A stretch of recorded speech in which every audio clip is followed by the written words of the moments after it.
ከዚህ በመቀጠል መድረኩን ለሁለቱ አፈ ጉባኤዎች አስተላልፋለሁ። አመሰግናለሁ። እንደምን አደራችሁ። የኢትዮጵያ ፌዴራላዊ ዲሞክራሲያዊ ሪፐብሊክ ስድስተኛው የሕዝብ ተወካዮች ምክር ቤትና የፌዴሬሽን ምክር ቤት አምስተኛ ዓመት የሥራ ዘመን አንደኛ ልዩ ስብሰባ ነው። በሁለቱ ምክር ቤቶች የጋራ የአሰራርና የአባላት ስነ ምግባር ደንብ ቁጥር 6/2008 የጋራ ስብሰባ ደንብ ቁጥር 2/2002 አንቀጽ 24 ንዑስ አንቀጽ 5 መሰረት በሁለቱ ምክር ቤቶች ጽህፈት ቤት ምልዓተ ጉባኤ መሟላቱ ተረጋግጧል። ለዛሬው ዕለት የተያዘው አጀንዳ የህንድ ጠቅላይ ሚኒስትር ክቡር ናሬንድራ ሞዲ ለሁለቱ ምክር ቤቶች የጋራ ስብሰባ የሚያደርጉትን ንግግር ማዳመጥ ነው። ክቡር የኢፌዴሪ ጠቅላይ ሚኒስትር ዶክተር አብይ አህመድ፣ ክቡር የህንድ ሪፐብሊክ ጠቅላይ ሚኒስትር ናሬንድራ ሞዲ፣ የተከበራችሁ የህዝብ ተወካዮች ምክር ቤት አባላት፣ የተከበራችሁ የፌዴሬሽን ምክር ቤት አባላት እንኳን በሰላም መጣችሁ።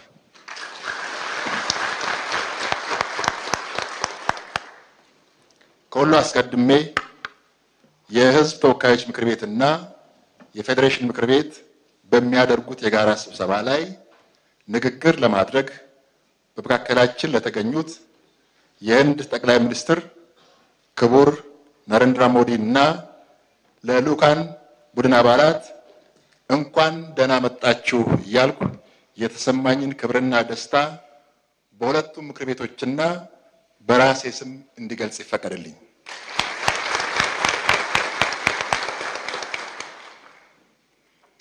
ክቡር ጠቅላይ ሚኒስትር፣ የተከበራችሁ የሁለቱ ምክር ቤት አባላት፣ እንደሚታወቀው በኢትዮጵያና በህንድ መካከል ያለው ታሪካዊ ግንኙነት ረጅም ዘመናትን ያስቆጠረ ነው። የህንድ ሪፐብሊክና ኢትዮጵያ የረጅም ጊዜና ጠንካራ ወዳጅነት ያላቸው በባህል፣ በታሪክ እንዲሁም በኢኮኖሚና በፖለቲካ ዘርፍ ብዙ ትስስር ያላቸው ሀገራት ናቸው። የሁለቱ ሀገራት ትስስር በመንግስታትና በዲፕሎማሲ ግንኙነት ብቻ የሚገለጽ ሳይሆን ጠንካራ የሆነ የህዝብ ለህዝብ መሰረት ያለው ነው። ኢትዮጵያና ህንድ በፍጥነት በማደግ ላይ ያሉ በየአህጉራቸው ተጽዕኖ ፈጣሪ የሆኑ በብሪክስ፣ በዓለም አቀፍ ነን አላይን ሙቭመንት እና መሰል መድረኮች በጋራ የታዳጊ ሀገራት ድምፅ ሆነው የሚንቀሳቀሱ ሀገራት ናቸው። ክቡርነቶ ዛሬ ያደረጉት ጉብኝት በሁለቱ ሀገራት መካከል በፈጠራና በትብብር ላይ ትኩረት አድርጎ በመስራት ለመለወጥ ያለንን የጋራ ራዕይ ወደ ተሻለ ደረጃ ያሸጋግራል። ይህን አጋጣሚ ተጠቅመን ለህዝባችን የጋራ ብልጽግና እና ዘላቂ እድገት የሚያመጣ አጋርነት እምነት እንደምንገነባ ያለኝን እምነት የገለጽኩኝ ክቡር የህንድ ሪፐብሊክ ጠቅላይ ሚኒስትር ናሬንድራ ሞዲ ለሁለቱ ምክር ቤቶች በንግግር መልእክት እንዲያስተላልፉ በአክብሮት እጋብዛለሁ።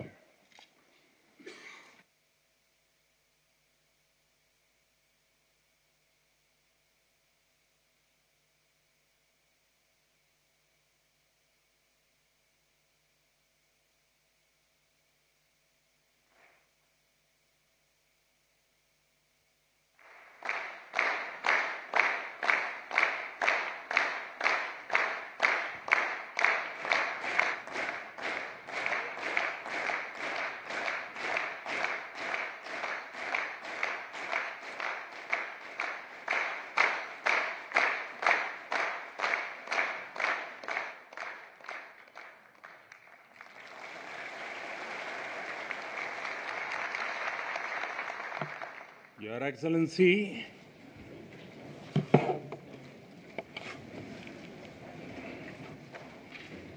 Your Excellency, the Prime Minister of Ethiopia, Honorable Speakers of both Houses of Parliament, honorable members, excellencies, and my dear sisters and brothers of Ethiopia.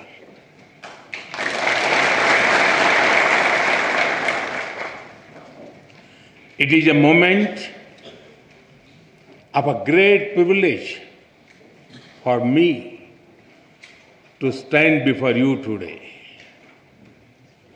It is wonderful to be here in Ethiopia, the land of lions.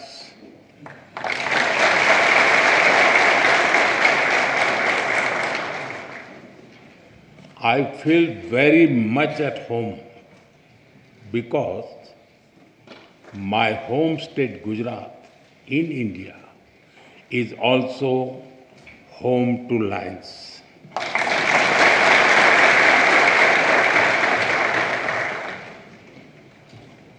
I'm honored to be here in this temple of democracy, in the heart of a nation with ancient wisdom and modern aspirations. And I come to you with deep respect for your parliament, your people, and your democratic journey.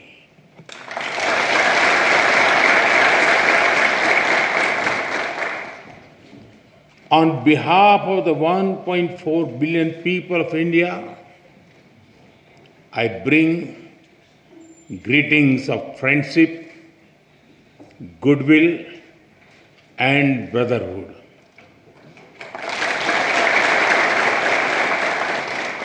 Tena istilin.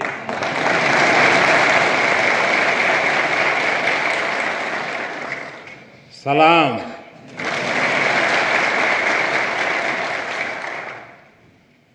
Honorable members, in this great building, your laws are shaped. Here, the will of the people becomes the will of the state. And when the will of the state is in harmony with the will of the people, the wheel of programs moves forward with hope and purpose. Through you, I am also speaking to your farmers in the fields, to the entrepreneurs building new ideas, to the proud women leading communities and institutions, and to the young people of Ethiopia who are shaping the future. I thank you for the immense privilege. Yesterday, I was also honored to receive the Grand Honor Nishan of Ethiopia from my dear friend, Prime Minister Dr. Abiy Ahmed. I accept this award with folded hands, with humility, on behalf of the people of India. Am Sagnalo.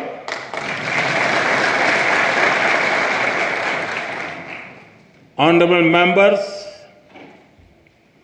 Ethiopia is one of the oldest civilizations in human history. Here, history is alive in the mountains, in the valleys, and in the hearts of the Ethiopian people. Today, Ethiopia stands tall because its roots are deep. To stand in Ethiopia is to stand where the past is honored, the present is full of purpose, and the future is welcomed with open hearts.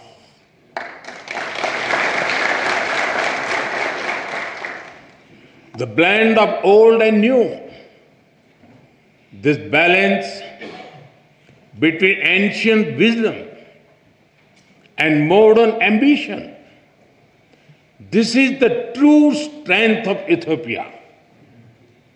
The spirit of Medemer or synergy is very familiar to us in India.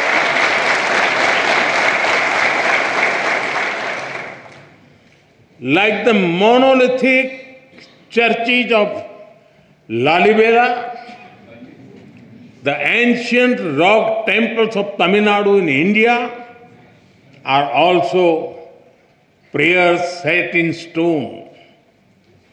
We too are an ancient civilization, walking confidently into the future.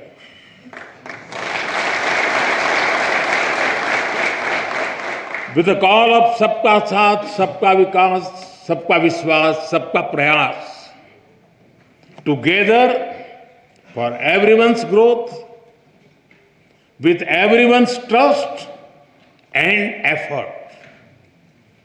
Our emotions for our motherland also reflect our shared perspectives. India's national song, Vande Mataram, and the Ethiopian national anthem, both refer to our land as the mother.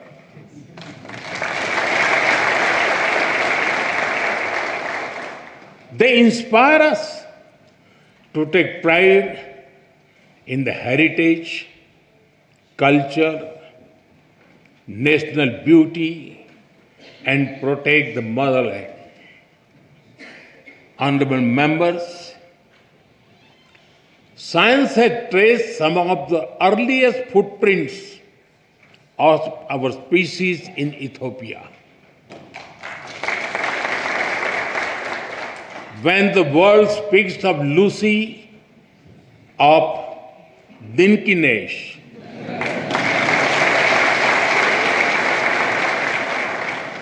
they are not speaking only of fossil. They are speaking of a beginning.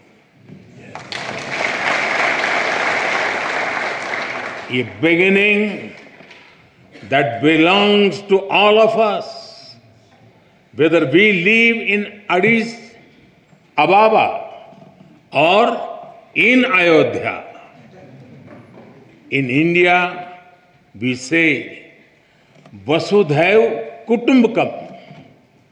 The world is one family.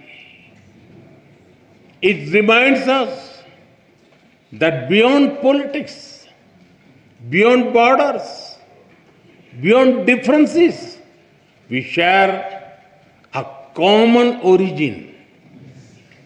And if our beginning was shared, then our destiny must also be shared.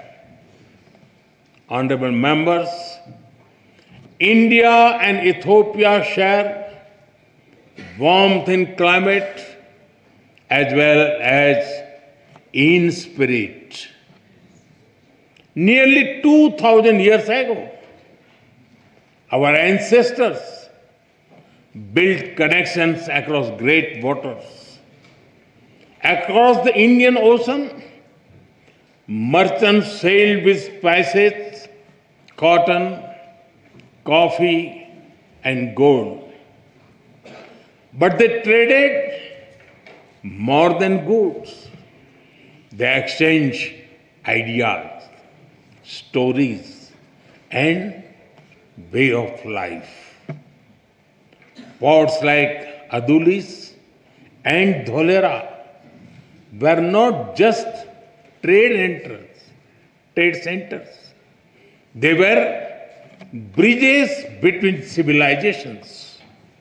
In modern times, our relationship entered a new era. Indian soldiers fought alongside Ethiopians for the liberation of Ethiopia in 1941.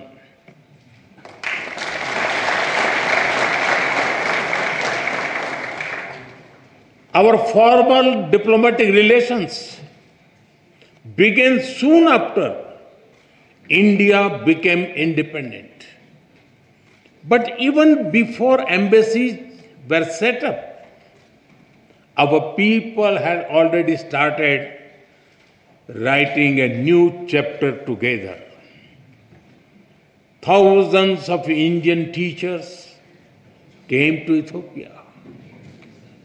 They taught children in Addis Ababa, in Dire Dawa, from Bahirdar to Mekele.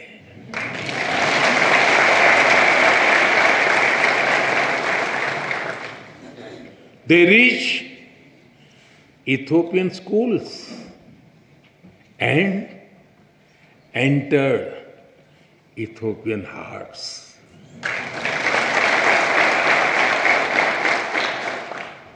Even today, many Ethiopian parents speak warmly about Indian teachers who shaped the future of their children.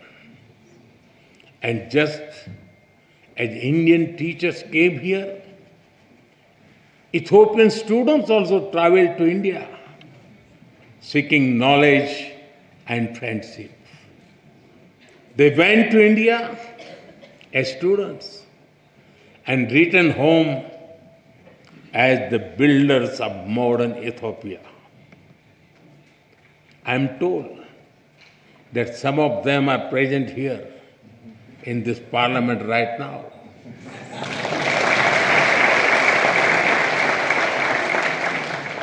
Including the Honorable Speaker Tagese Chapo.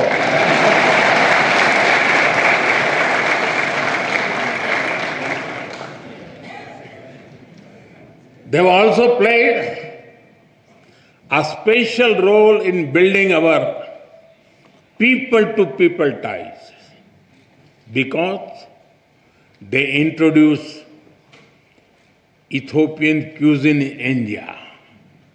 In India, we also enjoy eating Sri Anna, millets like ragi and bajra. So, the flavor of Ethiopian taf is very comforting for us. And since we enjoy eating the Indian thali, the European bayanetu also feels very familiar to us.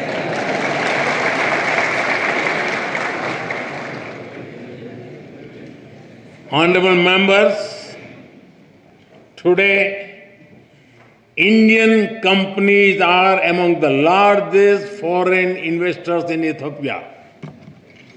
They have invested more than $5 billion in diverse sectors like textiles, manufacturing, agriculture, health, and more.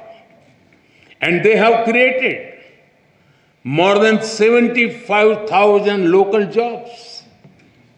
But I'm sure we can all agree our partnership has a lot more potential. That is why Prime Minister Dr. Abiy Ahmed and I took a big step forward yesterday. We have decided to elevate our bilateral relationship to the level of a strategic partnership.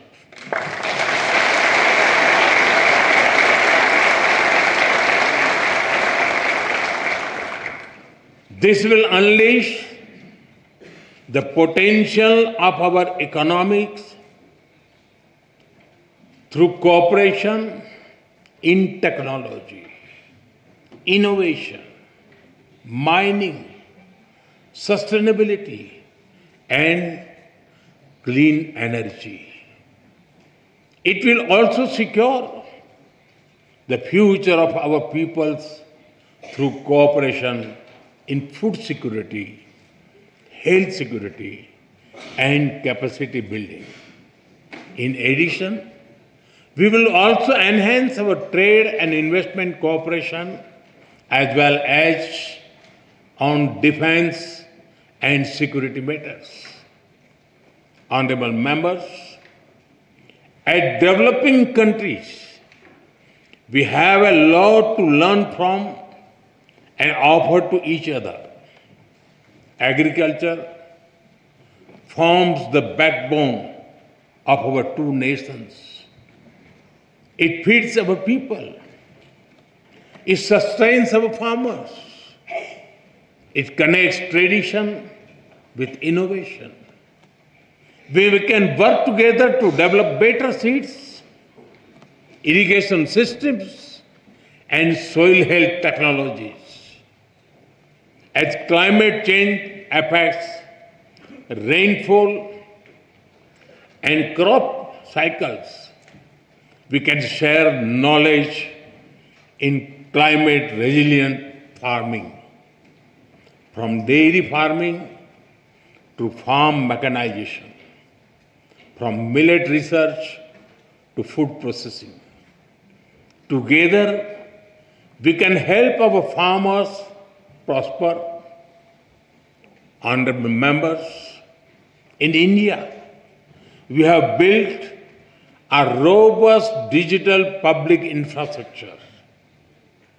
It has transformed the way we deliver services and how people access them. Today, every citizen in India can use technology for payments, for identity, and for government services. More than half of the world's real-time digital payments now happen in India. Welfare benefits worth over $500 billion have reached hundreds of millions of beneficiaries directly in their bank accounts without leakages or corruption. 3 times every year, nearly 100 million farmers receive financial assistance at the click of a button. As you roll out the Digital Ethiopia 2025 strategy, we are ready to share our expertise and our experience with Ethiopia.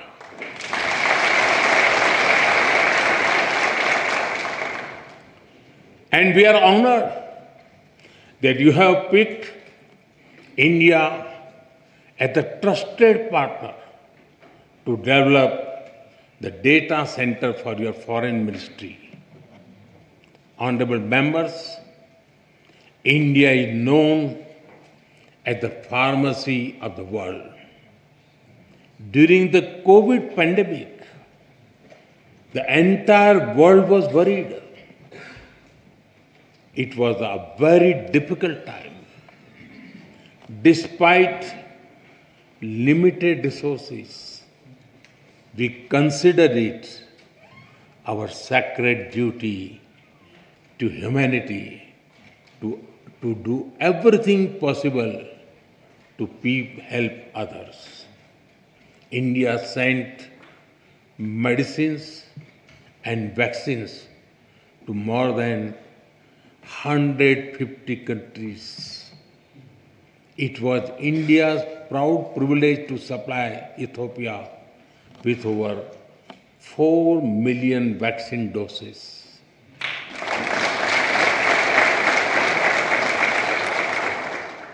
And our good fortune to do so in partnership with the WHO led by Dr. Tedros, a proud son of Ethiopia, known in India as Tulsi Bhai.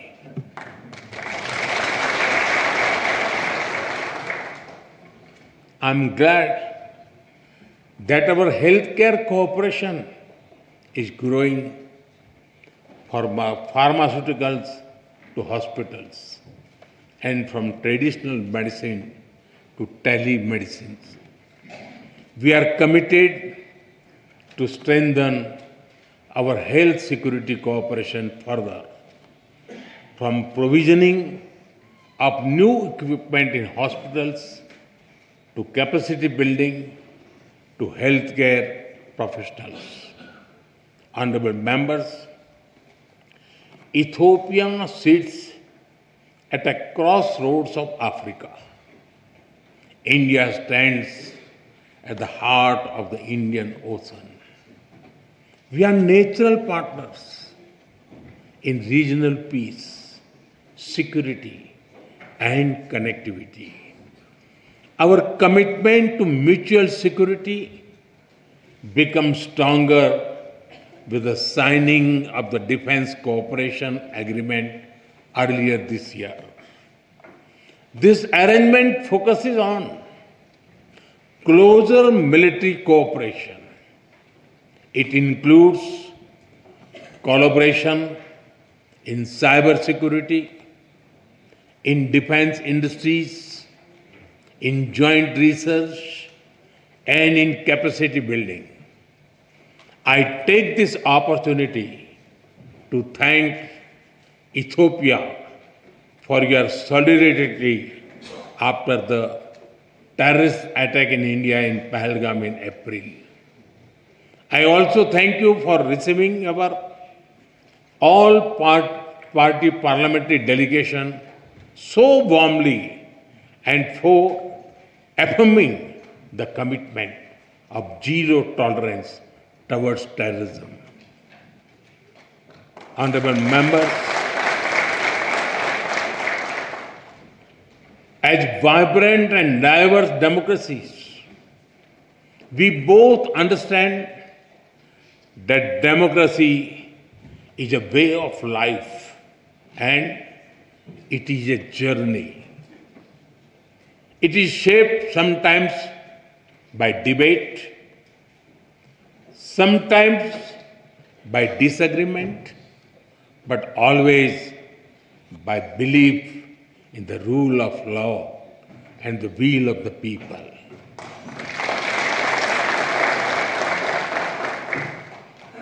Both our constitutions are reflects this spirit. India's constitution begins with the words, "We the people of India."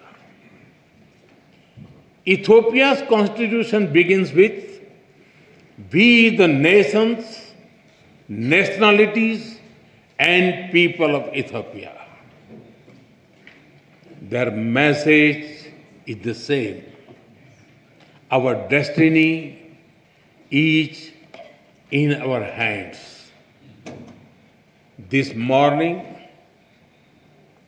I had the honor to lay a wreath at the Adwa Victory Monument. This monument is a timeless reminder of how Ethiopia's victory inspired the entire colonized world in its quest for dignity and freedom.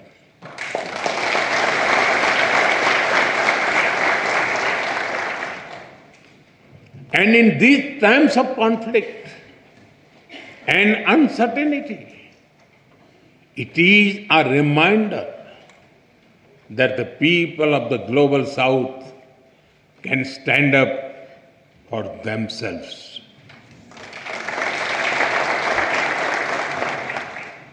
Honorable members, Mahatma Gandhi gave us the concept of trusteeship We do not own this beautiful planet and its resources.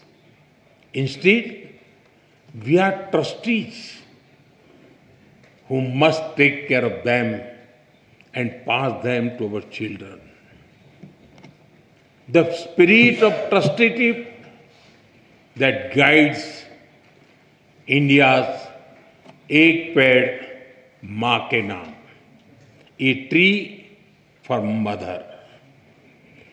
A tree for mother initiative is also reflected in Ethiopia's Green Legacy Initiative.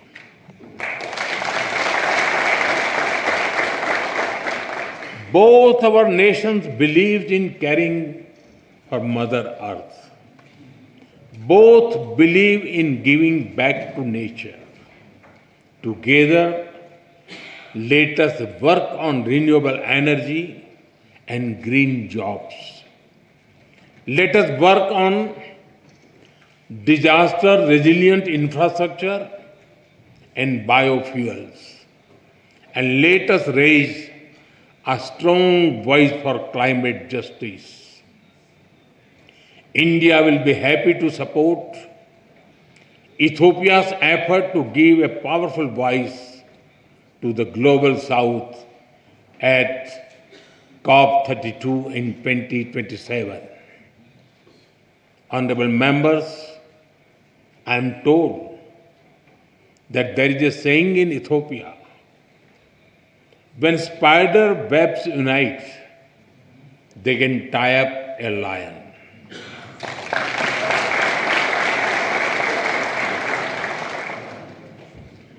We too believe in India that man mile to parvat bhi rasta de dete hain.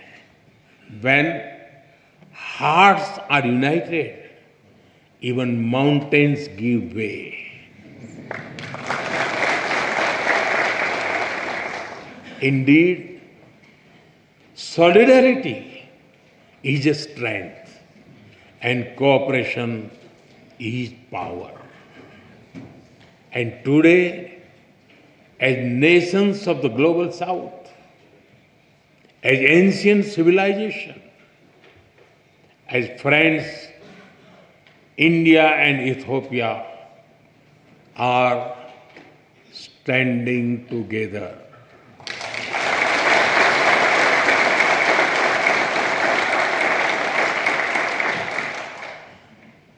We stand together as member of one family, and we work for a world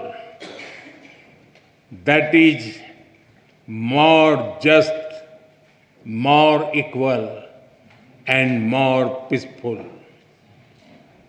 It was here in Addis Ababa that the dreams of African unity found a home. I am told that many streets of this wonderful city are even named after African countries. On the other side of the Indian Ocean, it was in New Delhi that India was honored to welcome the African Union as a permanent member of the G20.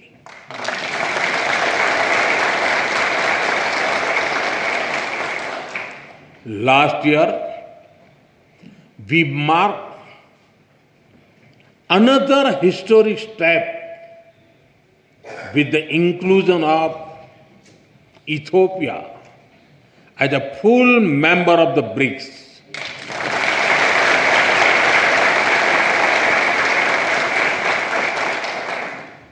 In fact, over the 11 years of my government, the connection between India and Africa has grown many-fold.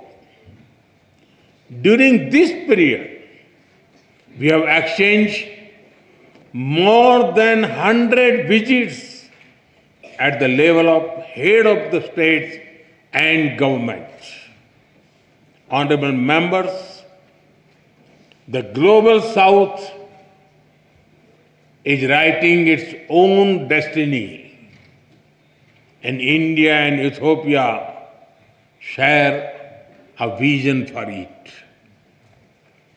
Our vision is of a world where the global south rises not against anyone but for everyone.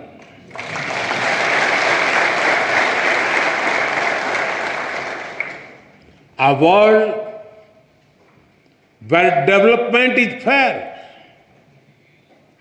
where technology is accessible, and where sovereignty is respected. A world where prosperity is shared and peace is defended. And a world where decision making reflects today's reality, not the world of 1945. Because the world cannot move forward if its system remains locked in the past. That is why India has emphasized a global development compact. It will prioritize technology sharing, affordable finance, capacity building, and trade of sustainable growth.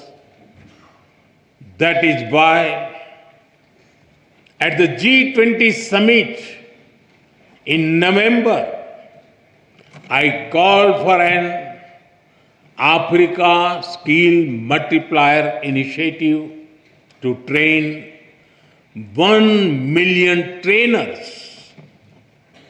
It will build local capacities and help your efforts towards inclusive and sustainable development.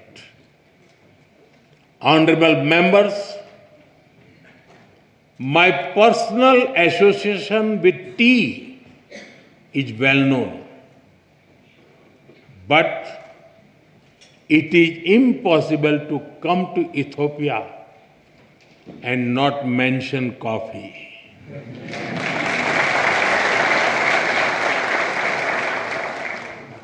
It is one of your greatest gifts to the world. In an Ethiopian coffee ceremony, people sit together, time slows down, and friendship deepens.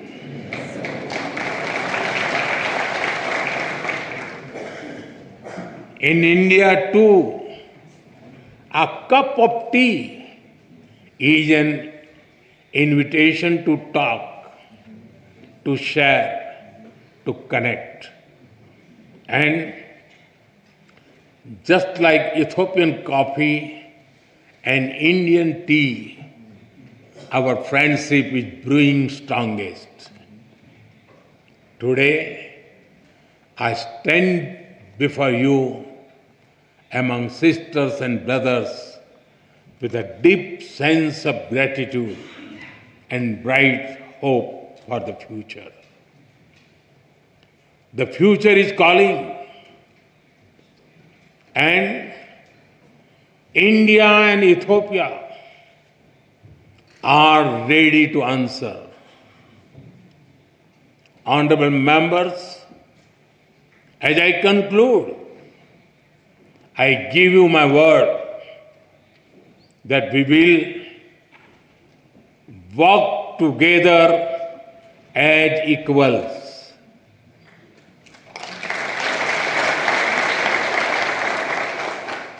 We will build together as partners.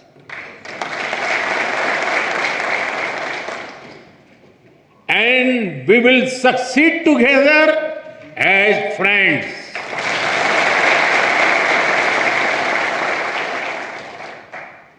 Thank you for the honor of addressing this parliament. Thank you for your friendship. Thank you for your trust. Tabbaraku.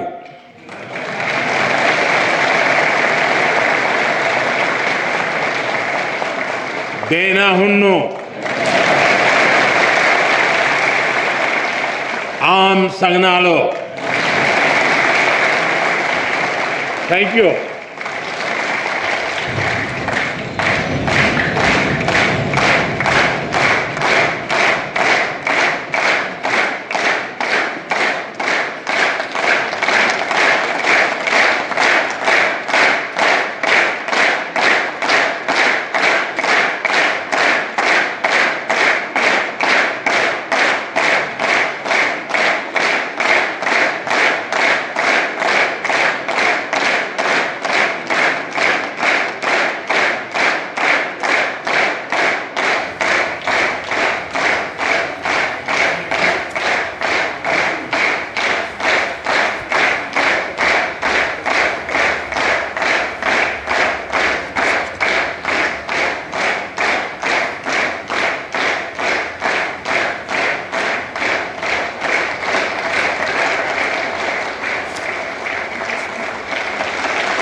ጠቅላይ ሚኒስትር በዛሬው ዕለት በሁለቱ ምክር ቤቶች ስብሰባ ላይ ተገኝተው ንግግር በማድረግዎ በሁለቱ ምክር ቤቶች አባላትና በራሴ ስም ከፍተኛ ምስጋና እያቀረብኩ ክቡራን የምክር ቤት አባላት ከመቀመጫችን ተነስተን ሁለቱን ጠቅላይ ሚኒስትሮችን እንዲሸኛቸው በታላቅ አክብሮት ጠይቃለሁ።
Prime Minister Narendra Modi has delivered his address to a joint session of the Ethiopian Parliament, and currently he is greeting members personally, and he got a rousing reception. You can see that the applause is continuing as the Prime Minister is moving up the aisle to greet members in person.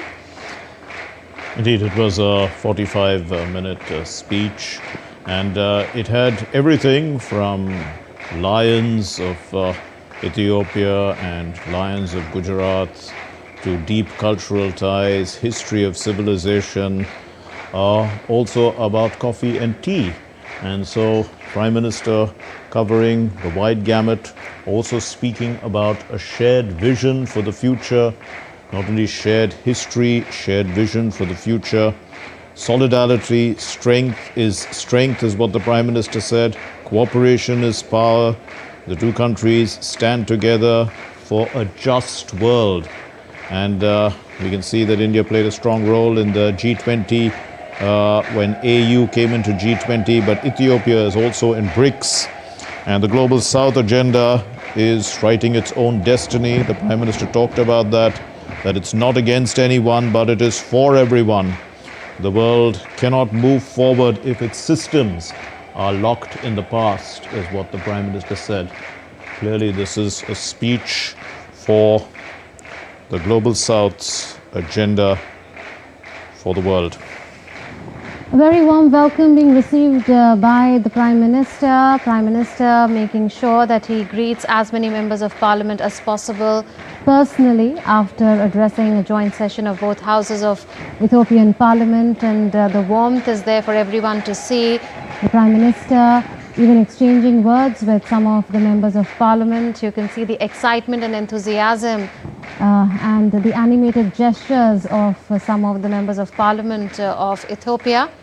And like Mark was saying, there were light moments as well, a mention of Indian tea and Ethiopian coffee, and of course a lot of vision embedded in the Prime Minister's statement when he said that we will work together as equals, we will build together as partners, we will succeed together as friends, and the Global South will rise not against anyone but for everyone. A world where development is fair, technology is accessible, sovereignty is respected, prosperity is shared, peace is defended, and decision making reflects today's world and not a world of 1945.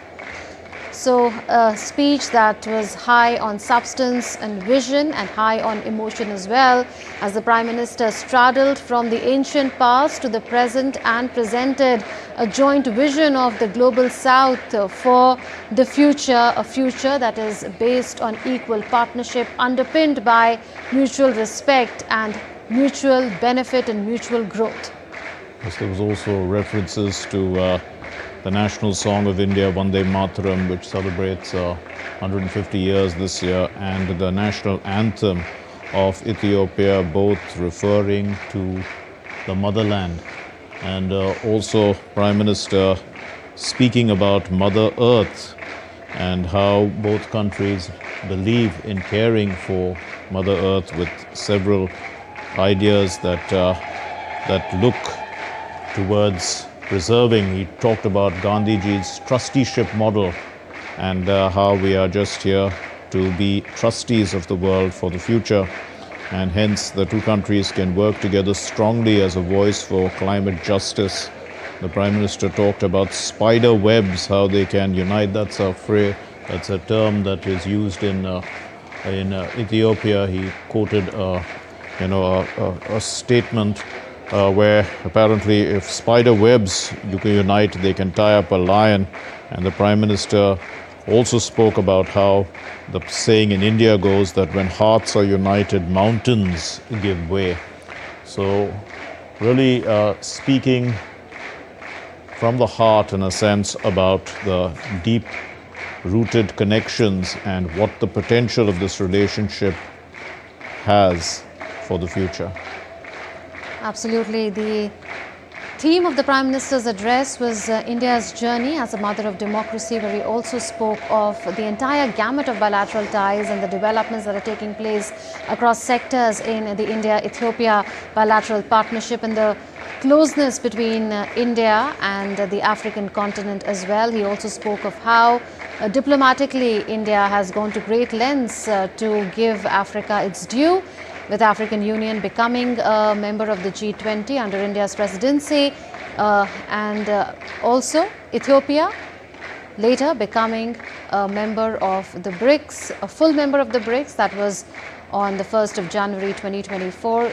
Just look at the warm reception that the Prime Minister is getting. Prime Minister making sure that he meets as many members of Parliament in person, animated gestures and gestures of love and affection and respect for Prime Minister Narendra Modi. It's a mutual respect that is there for everyone to see in the body language of Prime Minister Narendra Modi and the members of Parliament of Ethiopia.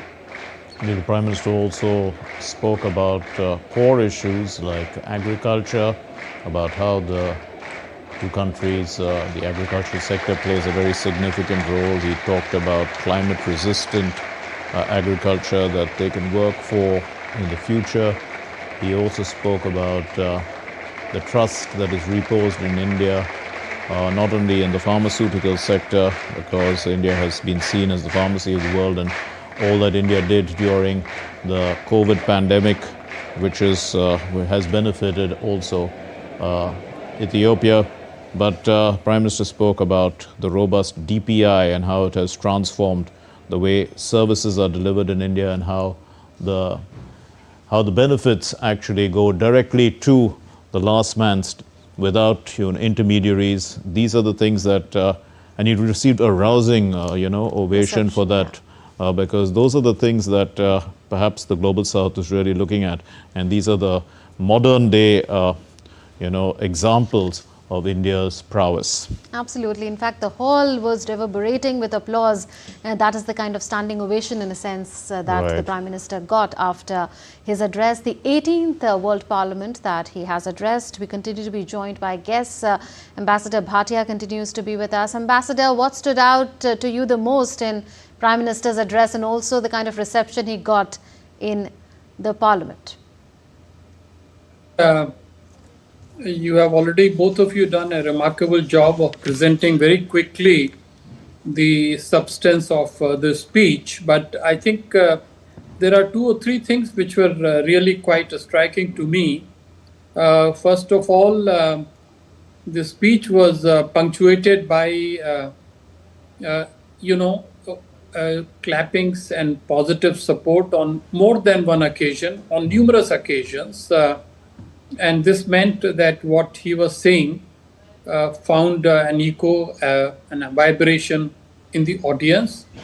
The second thing which was very also important to me is that he took the trouble to go up and down the aisles, meeting and shaking hands with almost 5 or 6 people in a row, and how keen and happy ordinary members of parliament were shaking the hands of the Prime Minister of India.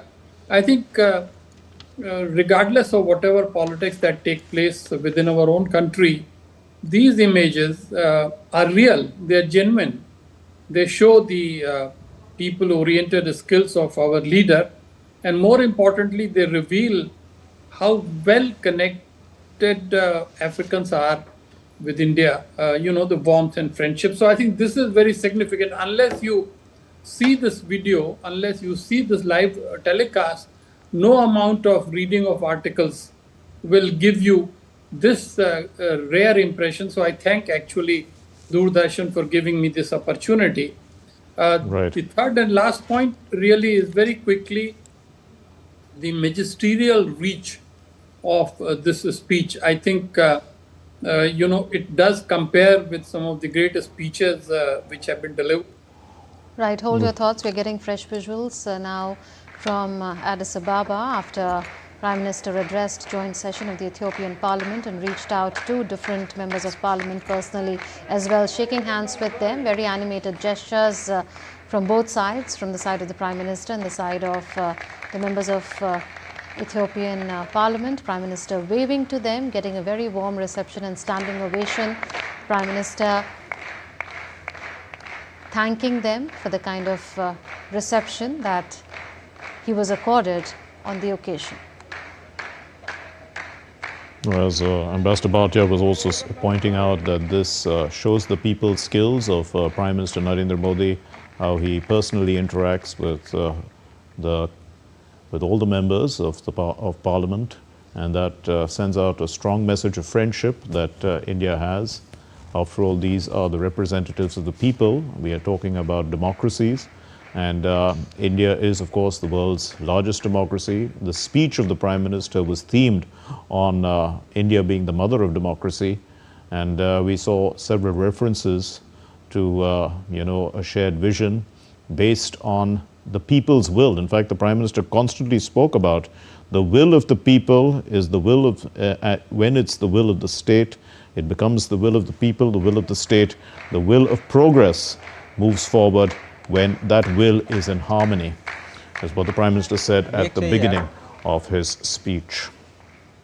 Yes, Professor, coming to you now, if you look at how the Prime Minister concluded his address, he said that we will work together as equals, we will build together as partners, and we will succeed together as friends. How do you encapsulate the spirit of this statement of the Prime Minister at the end of an address which was high in terms of emotions and substance, symbolism, all of that?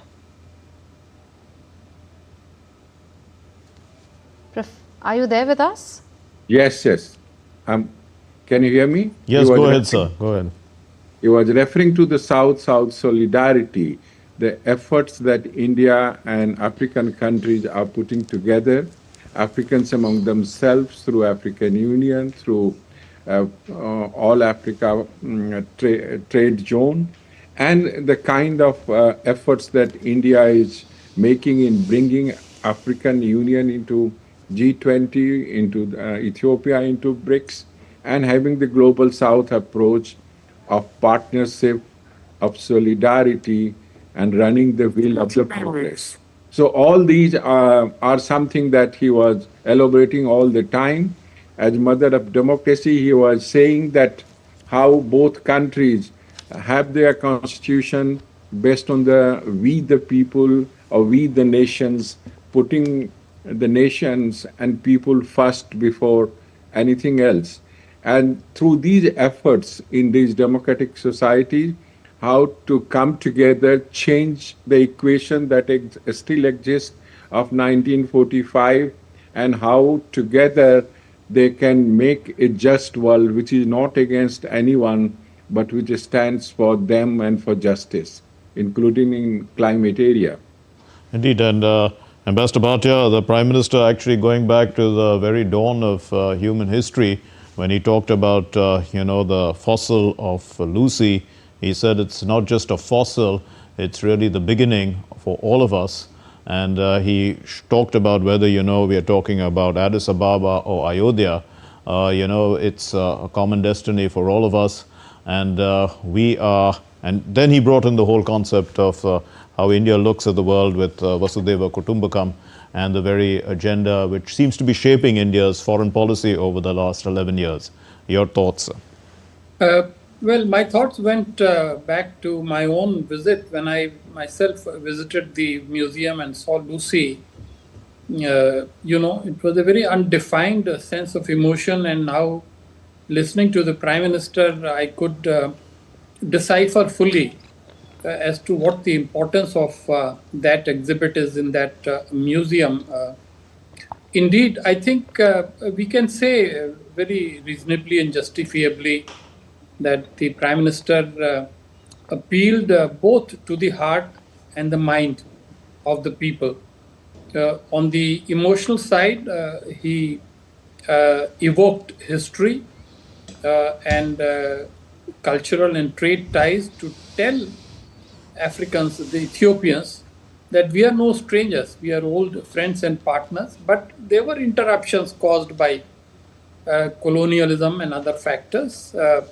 And we must remember that for a long time, Ethiopia was under dictatorship. So the return of democracy in Ethiopia paved the way for a totally new kind of relationship. And I think in a very humble but realistic manner, Prime Minister also pointed out how in the past decade, India has played a big role, a very activist role in connecting not just with Ethiopia, but with the whole of Africa. And he quoted some facts. He pointed out that over 100 visits at the level of head of state and government have been exchanged in this period, during which India-Africa ties have grown many-fold.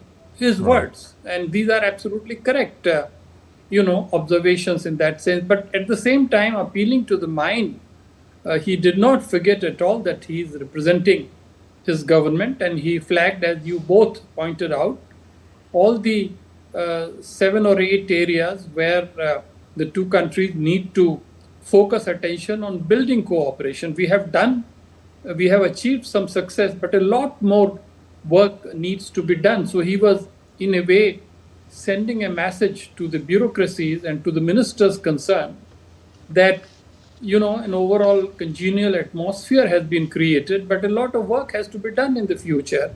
And he narrated those 7 areas again and again at various places.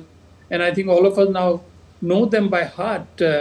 And then finally, he brought in the regional and global dimensions as well, whether it was BRICS or G20 or the UN or the India-Africa Forum interactions. I think I was hoping, frankly, today that there would be some announcement of an advance on the timing of the India-Africa Forum Summit, but perhaps for good reasons that has not happened. It may happen later. Right. I think with this kind of successful visit, we now really must work on equally visible and positive progress in the next 12 months. That should be our goal. Yes, Ambassador, I remember at one point in time you were talking about the great power competition, and I want to ask you that how do Ethiopians view India, considering that there's so much focus in today's speech also on the development cooperation, and how India has stood by Ethiopia and the whole world, in fact, during times of crisis, like the COVID-19 crisis, for instance, and how today the Prime Minister offered a lot. For instance, in the healthcare space, he said that we can give you equipment and we can do more capacity building of healthcare professionals. So that's a very constructive, forward-looking, supportive approach of the Prime Minister. So in this context, how does Ethiopia look at India and contrast it to other countries? Because you said that it's not just two powers here, there are other powers also that look at Africa in a different way. Yes, let me answer that question. Thank you very much for giving me yet another opportunity on that. I think we have to concede that Africa's problems are enormous. Their challenges are big. Their needs are, in a way, insatiable. We are talking of 1.4 billion people. Of that, Ethiopia only represents about 135 million people. So their basic approach is that they would accept help and assistance and investment from wherever it comes. And therefore, they are not going to say no to the US, no to China, no to anybody else. At the same time, they say they welcome assistance from wherever it comes, as long as it respects their sovereignty and their dignity. So we have to, as India, keep in mind that we cannot have an exclusive partnership, but whatever we are offering, wherever the complementarity is, wherever the receptiveness is, we have to be among the front rankers in terms of delivering what is promised and what is committed. That is the key point. Now, we are talking of Ethiopia, and I said I would not like to talk about the others, but in Ethiopia itself, there is the headquarters of the African Union, the building, which has been largely constructed and gifted by China. Now, that is the kind of monument that impresses people. Now, India also has been doing perhaps smaller projects, many agricultural projects, also into the field of manufacturing, etc. So that is coming up. I think in addition to the kind of political capital that we are investing in this relationship with Ethiopia, in the view of many Africanists, I think it's important for us to set aside adequate funds, so that the commitments being made could be honored. I think this is being looked into, this is being thought through, right. And it will hopefully produce new results, bigger results, so that what we are saying would go on the path of implementation as well. Professor Dubey, Prime Minister concluded by saying we will walk together as equals, build together as partners, and succeed together as friends. Now, taking this forward, we know that India has invested about $5 billion in investments in Ethiopia. There are about 75,000 jobs created, over 650 Indian companies. but woefully short of potential, one would think, because the economy is growing there at 10%, and we were talking about great power rivalry. A lot of the major powers seem to have invested a lot more. They seem to be in a situation where they are, exploiting the growth potential of Ethiopia. We as partners, what more can we do to try and get the best out of this relationship in terms of, after all, everything is measured in sums of money at the end of the day? Well, many things are measured in terms of money, but there are so many things which are measured in terms of confidence, in terms of friendship, in terms of envisioning common future. And that is where we have a strength. We have historical goodwill. We have a strong Indian diaspora. We had large number of teachers who were there, and most of the people envision India as the one which contributed in these areas, which they remember very fondly with great respect. Probably we may not match up in money with many countries, including countries like those countries which are putting African countries into debt trap diplomacy. But we have the strength in contributing in softer area of capacity building, and also in stronger areas like defense cooperations, which needs a lot of confidence and coordinations. We are also across the Indian Ocean a neighbor where we have common stake, where we need to coordinate, where it is also a very important country in Horn of Africa, which we had very vital interest. And therefore, all these common stakes, historical relations, India's capacity to contribute in people-centric area, not visible area, largely visible area like what was just mentioned about African Union office, but we have a lot of faith and strength and historical connect. The Bania Bazaar, which was there in Addis Ababa, is several centuries old, and this is the confidence and cultural connect that will bring us together and make us contribute to each other's developmental need. Right, Ambassador, we are talking about the potential in terms of economic cooperation, but if we look at the potential in terms of defense cooperation, with a MOU signed earlier this year in February, and the Prime Minister did speak of what could well be now the scope of defense cooperation. He spoke of closer military cooperation, defense industrial cooperation. He spoke of joint research, capacity building and cyber security. Considering the counterterrorism challenge that is there both before Ethiopia, because it too is battling a number of terrorist factions like Al-Shabaab, and there are other insurgent groups there. India too is battling terrorism threats, and counter-terrorism cooperation has also been happening in terms of exchange of intelligence sharing. So where do you see this headed, the defense cooperation, and what is the potential there? What more can be done and how? India's diplomacy necessarily has to be based on a blend of soft power and hard power, as we were talking earlier. And therefore, obviously, a lot is happening in the field of both security and military cooperation. When we talk about security cooperation, this is very much to handle the threats of terrorism. And there, as we know very well, the basic thing is intelligence exchange and intelligence cooperation. Then the second thing is, proper counter-terrorism training, and particularly cooperation in the cybersecurity domain. And finally, sometimes you have to cooperate actively in the field in terms of counter-terrorist activities. On the other side, when it comes to military cooperation, we have to remember that Ethiopia is located in the Horn of Africa. It's a very strategically significant place, and that is the reason why India-Ethiopia relationship has been now raised to a strategic level.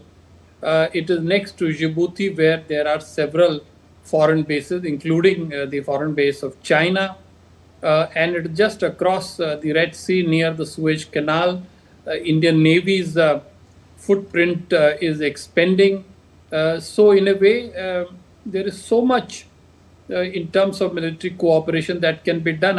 I must honestly admit I have not studied in detail the agreement that was signed in February, but the very fact that Prime Minister made a reference to that, he was noting it without, raising any alarm bells, because after all, speaking in the parliament before the people's representatives, you want to largely focus on political, historical, cultural, people to people and economic ties.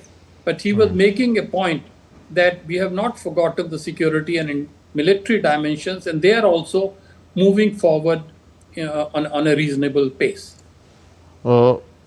Professor Dubey, if we continue to focus a little bit on trying to realize the potential of the relationship in terms of, greater business-to-business cooperation, what do you see are the areas? I mean, after all, we can see that the Prime Minister laid out a vision, and he talked about India having a robust DPI. Now, of course, there is an agreement with the Foreign Office of Ethiopia, where India will be building a data center. So at least in terms of trust, after all, this is an area where, much of the world worries about how data footprints can be misused.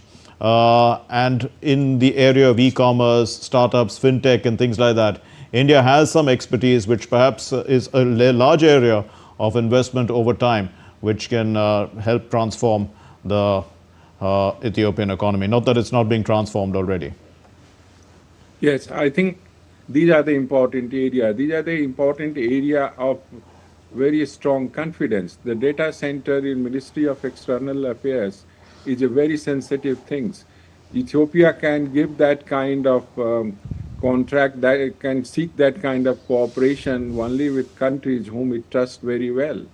Also in area of pharmaceuticals, co-productions and pharmaceuticals and healthcare area is something that India wants to promote over there. Education is another area where India was contributing in the past and still a good number of... Yes, so we are now going to Addis Ababa, where a tree plantation drive is taking place. Right, this is in the Ek Ped Ma Ke Naam Pe, which is the planting of a sapling along with the Ethiopian Prime Minister Abiy Ahmed and also the speakers of both houses, Ek Ped Ma Ke Naam, or One Tree in the Name of Mother campaign. The Prime Minister spoke about this actually in his address a little earlier, and the importance of trusteeship and giving back to nature, because when you take something out, you need to put it back, otherwise there's not enough balance. The ecological balance gets disturbed. Yes, so visuals coming in from Addis Ababa, Prime Minister Narendra Modi, his Ethiopian counterpart Dr. Ahmed, and the two speakers of the two houses of Ethiopian Parliament planting trees under Ek Ped Ma Ke Naam campaign of planting a tree in the name of a mother. This is a statement being made for sustainable development. Remember, India has been at the forefront of sustainable development. It's been leading initiatives like the International Solar Alliance, the CDRI, the Coalition for Disaster Resilient Infrastructure. And this is also a campaign that Prime Minister Narendra Modi has launched for the world to participate in by plantation of trees for the sake of sustainable development. And we continue to be joined by two guests. Professor Dubey, you were speaking and we interrupted you at that point in time. Yes, so all that I was saying that this cooperation that Prime Minister hinted in many areas are very important for Ethiopia, and where India can contribute significantly. As was pointed out, the defense cooperation in data centers of a very sensitive ministry, which is Foreign Affairs. And this demonstrates Ethiopia confidence in India in terms of giving that kind of project. Also in pharmaceuticals area, in healthcare, and the digital platform in which India has made significant strides. Also digital payment is something that India would like to explore and share with Ethiopia. These are the area where India and Ethiopia intends to move forward. Agriculture, of course, had been also a very important area, and we can contribute there also in a significant way. Yes, Ambassador, we've seen the two Prime Ministers and both the speakers planting a tree. This is a brainchild of Prime Minister Narendra Modi, much like various sustainable development initiatives like ISA, which was founded alongside France. So, how do you look at the way various leaders have embraced this initiative? Because this has also become a very frequent element of Prime Minister's itinerary in various countries. And he's not the only one who's planting trees there. He's always joined by his counterparts or dignitaries from the countries he visits. I think it's a noble thought, but with serious political meaning. I think, first of all, when you see a ceremony like this, clearly you get the impression that the parties concerned are fully aware of the magnitude and seriousness of problems related to climate change, and therefore they are looking how to green the earth and the respect for the soil. So this is something very good. The second thing is that long after you are gone after visiting the country, that plant is going to grow into a very nice tree.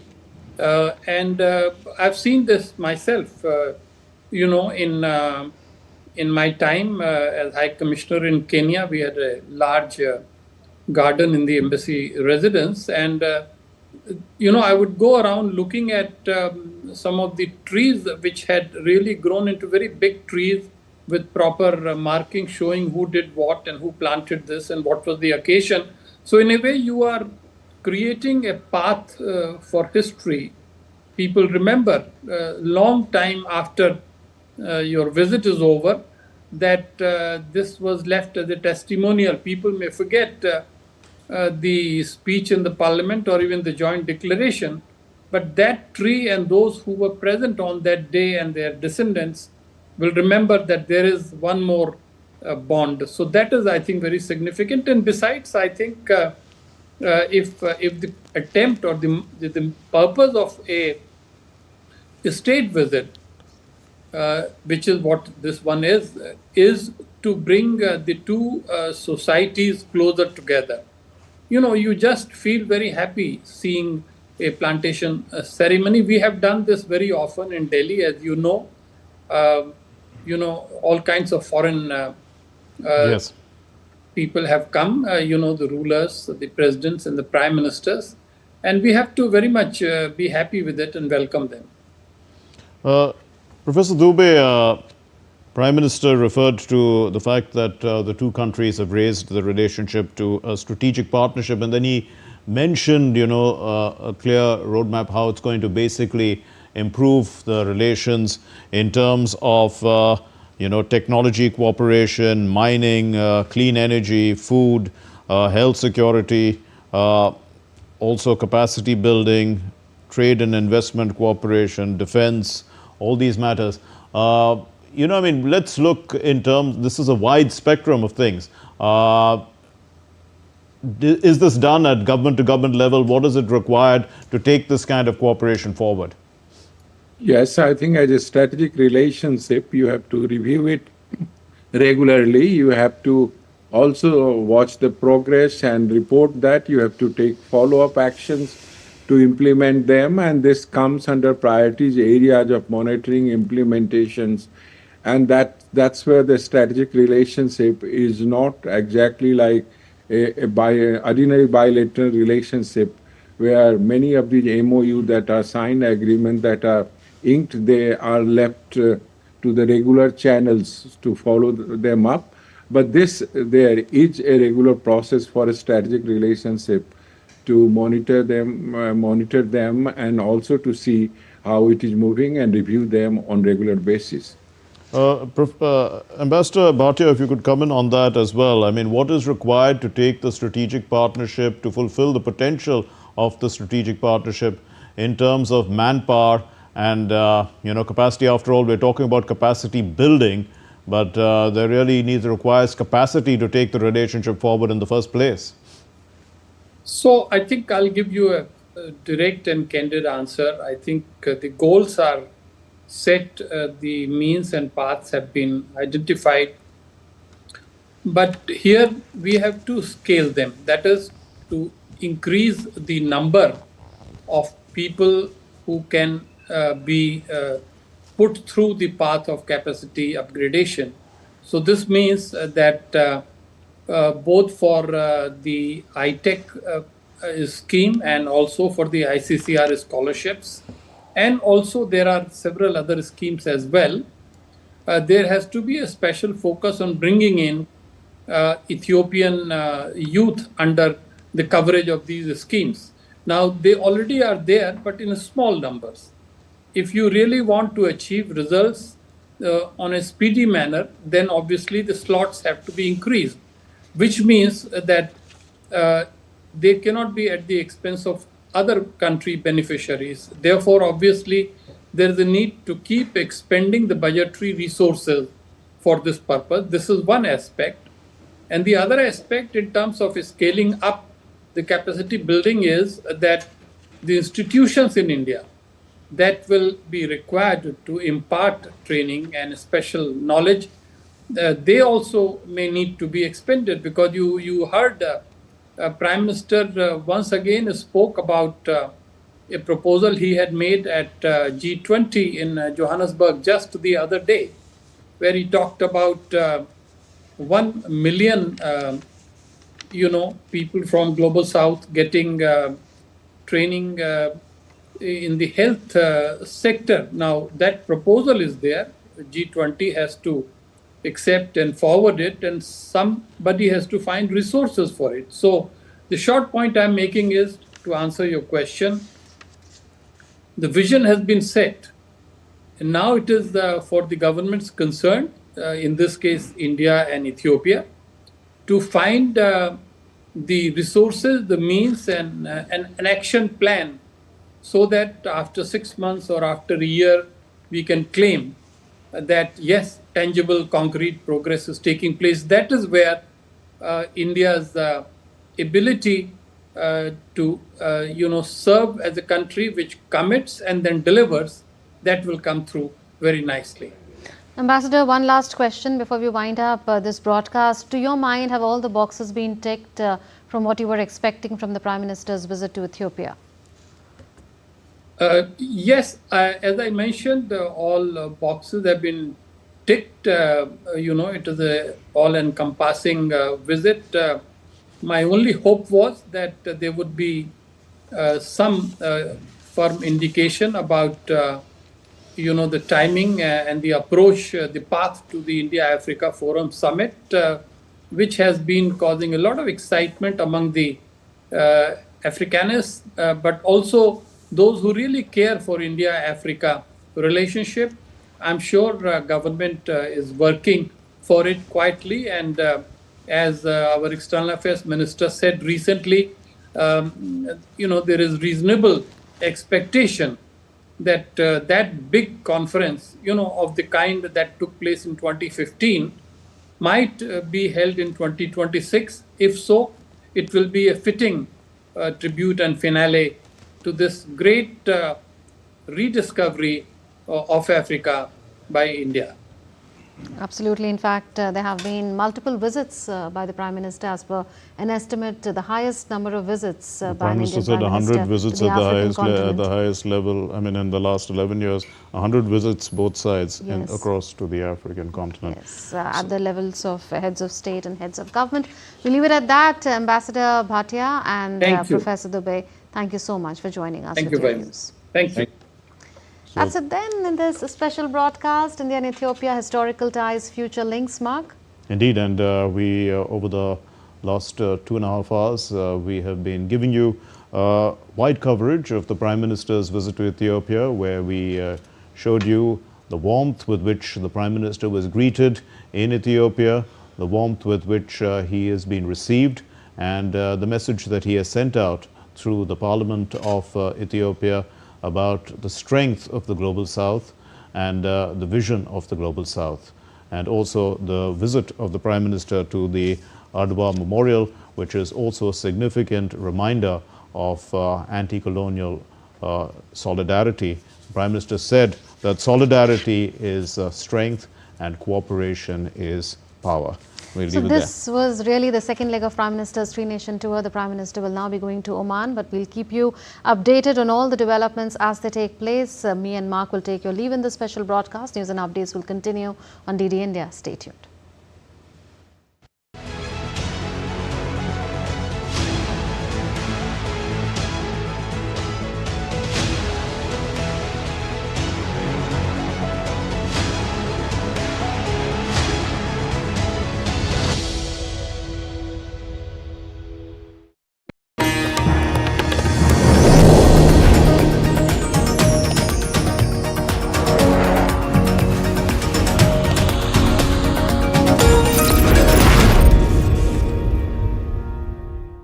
जल्दी tiffin pack करो। Raju, mobile छोड़ो। अरे दीदी वो bank का number चाहिए, refund ही नहीं आया है। मिल गया। अब भी कॉल करता हूँ दीदी। बिना नंबर जांचे? हाँ? अक्सर जालसाज बैंक की नकली वेबसाइट और फर्जी नंबर से पैसों की धोखाधड़ी करते हैं। तो फिर सही नंबर? बैंक की ऑफिशियल वेबसाइट या तो कार्ड। आपने तो बचा लिया दीदी। काम से नहीं। आरबीआई कहता है सही वित्तीय बर्ताव करे आपका बचाव। Jharkhand will mesmerize you with majestic nature, rich heritage and colorful culture. Hello. Johar. अरे it fits perfectly. Thank you. Full workout हो गया. Ready?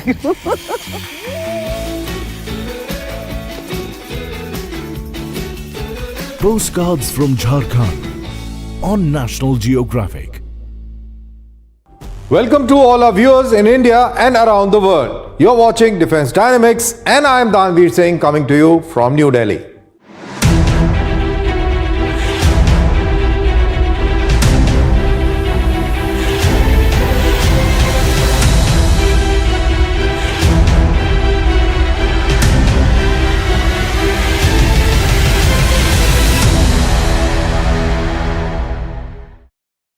On Defense Dynamics today, we talk about India's new battlefield partner, the Indigenous Unmanned Ground Vehicles or the UGVs for mine warfare and beyond. In geopolitics, we analyze the most dangerous geopolitical triangle shaping up the Asia's security landscape, which involves China, Japan and Taiwan. But the question is, why is it so? We'll answer that. Going ahead on that, we will ask ourselves a very basic question that defines the future of Asia's security landscape, and that is, what does China really want? And at the end, in my take, I will share my perspective on Asim Munir's elevation as Pakistan's Chief of Defence Forces. What does it mean for whole of this region? But first, the global defence headlines. India and Indonesia are conducting the 10th edition of their joint Special Forces exercise Garud Shakti at the Special Forces Training School in Baklo, Himachal Pradesh, aimed at boosting interoperability and sharing best practices for counter-terror operations in semi-mountainous terrain.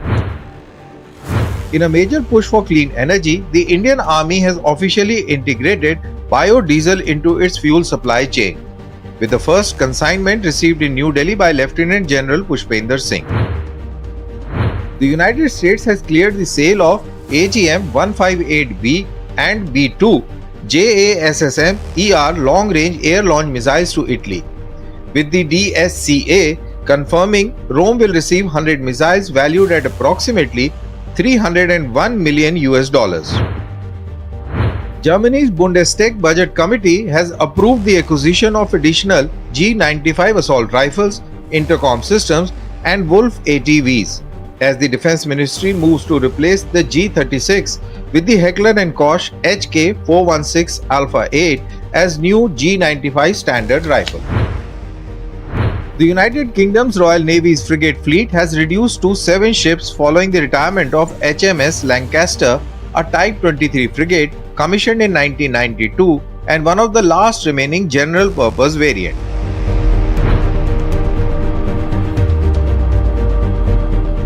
There is a silent and a non-kinetic critical shift underway in the Indian Army. The rapid induction of indigenous unmanned ground vehicles or the robots built to take on the most dangerous task on the battlefield. From mine detection to ID neutralization, India's own robotic sappers are now stepping into the role traditionally carried out by soldiers under extreme risk. In recent months, the Army has fast-tracked several breakthrough systems, including Sapper Scout 2.0, developed by an Indian Army officer, and the Exploder UGV, now cleared for mass procurement. These platforms mark a decisive step towards automated mine clearing, reconnaissance, and explosive ordnance disposal.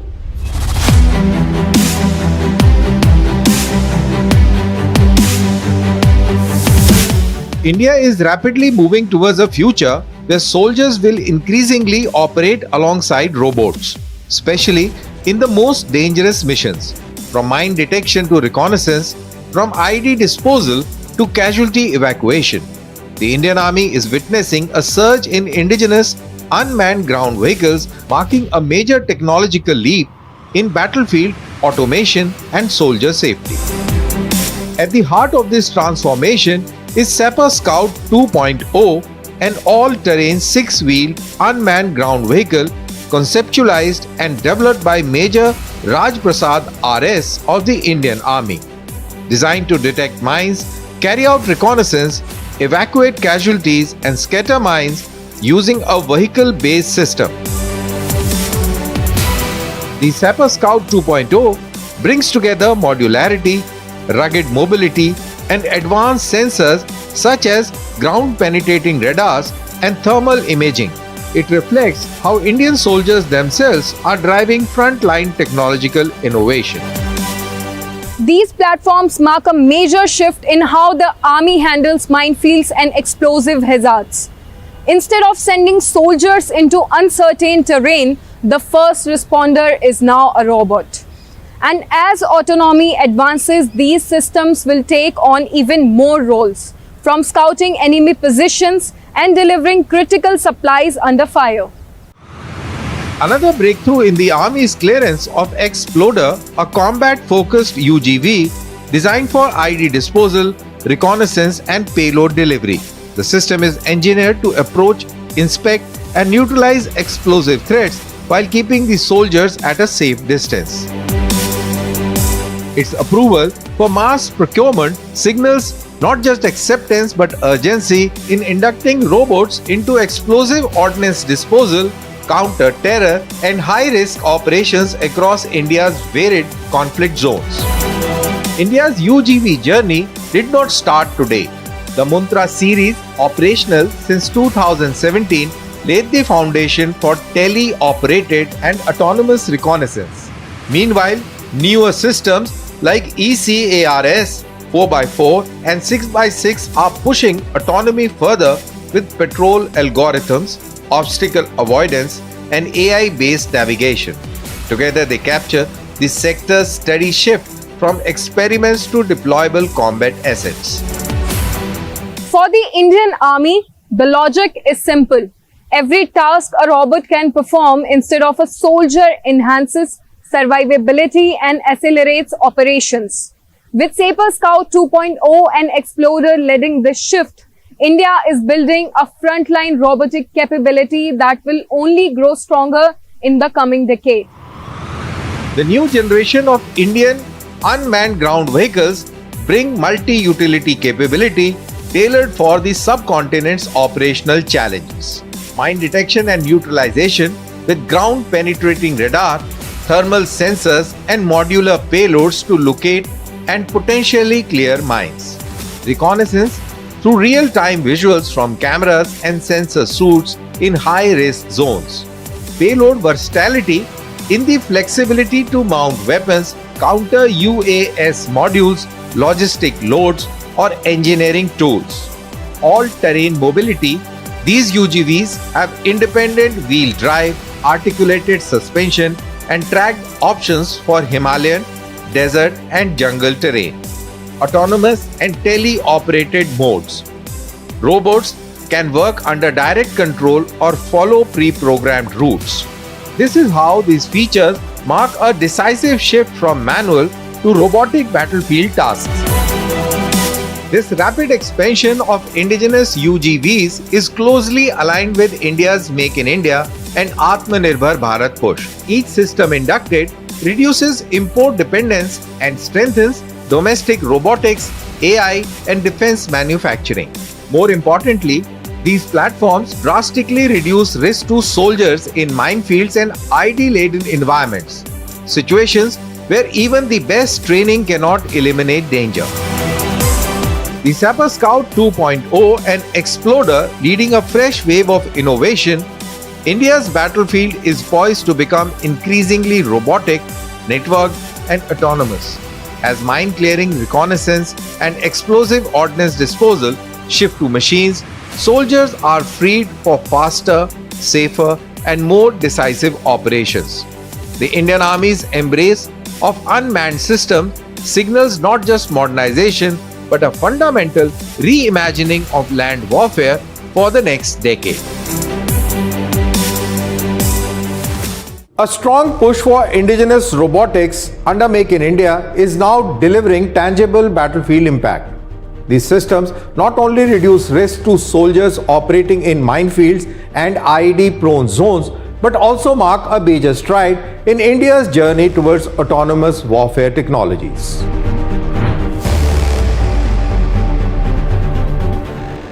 The most dangerous geopolitical triangle shaping Asia's security landscape involves China, Japan, and Taiwan. Why is it so? Well, these are three actors deeply linked by geography, history, and rivalry. And this story is of ever-evolving context that could redefine Indo-Pacific order. So let's break down the shifting power equation.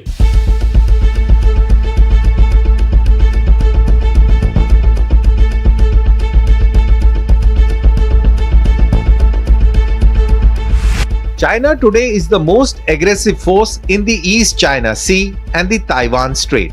Its military rise has been rapid and deliberate.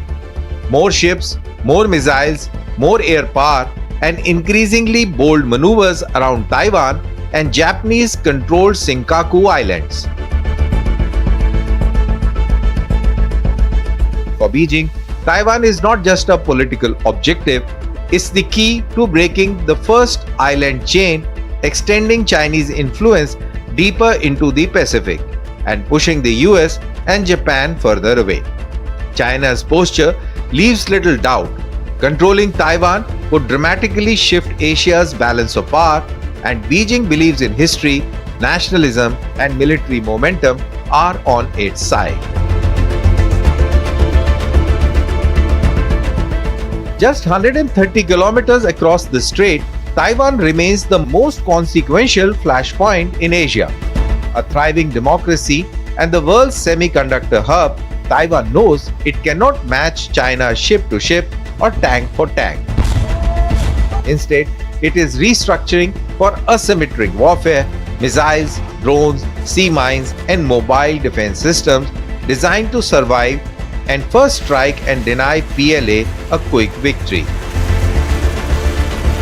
But Taiwan also understands something deeper. Its fate will not be decided alone. It will depend on how fast and how decisively Japan and United States respond. Taiwan today is more than a security flashpoint. It is a global economic artery and a frontline test of deterrence. If Taiwan falls, the entire Indo-Pacific security architecture from the semiconductors to sea lanes will be shaken. On the northern edge of this triangle stands Japan, a nation undergoing its most significant military transformation since the Second World War. Tokyo now openly identifies China as its greatest strategic challenge.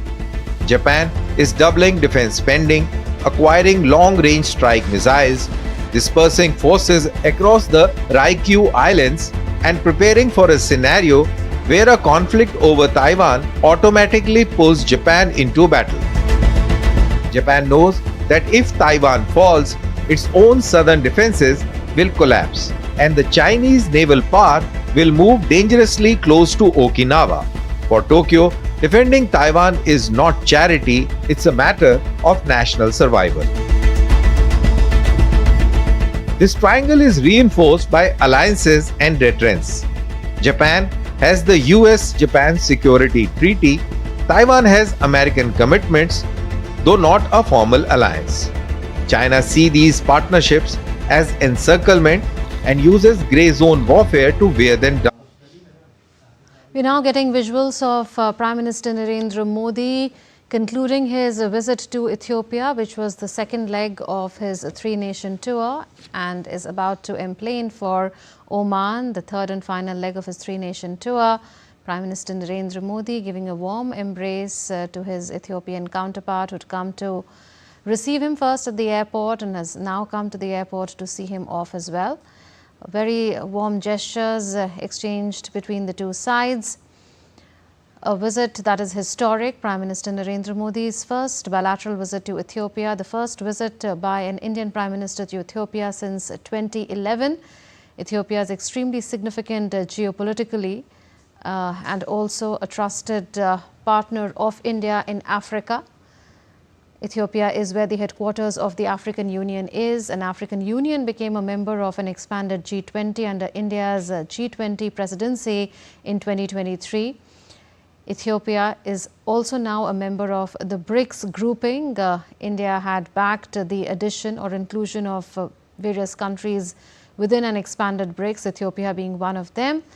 An extremely significant visit. Prime Minister was awarded with Ethiopia's highest award. It's called Great Honor Nishan of Ethiopia. And the Prime Minister also addressed a joint session of both houses of Ethiopian Parliament, where he got a standing ovation from members of Parliament. And they were very warm gestures that the parliamentarians showed to Prime Minister Narendra Modi as he made it a point to walk up the aisle and meet and greet various members of Parliament personally. The warmth has been an underpinning throughout the 2 days that the Prime Minister was there in Ethiopia. An extremely productive visit, high on substance as well as symbolism, because 8 packs were exchanged between the two sides. It's extremely significant that ties between India and Ethiopia that now go back 70 years, because both countries have had diplomatic ties for 70 years, have now been transformed and they've now been elevated to a strategic partnership. And thus that means that a wide gamut of areas are now open in terms of cooperation, with particular focus on defense and security, trade and investment, technological cooperation, to name a few.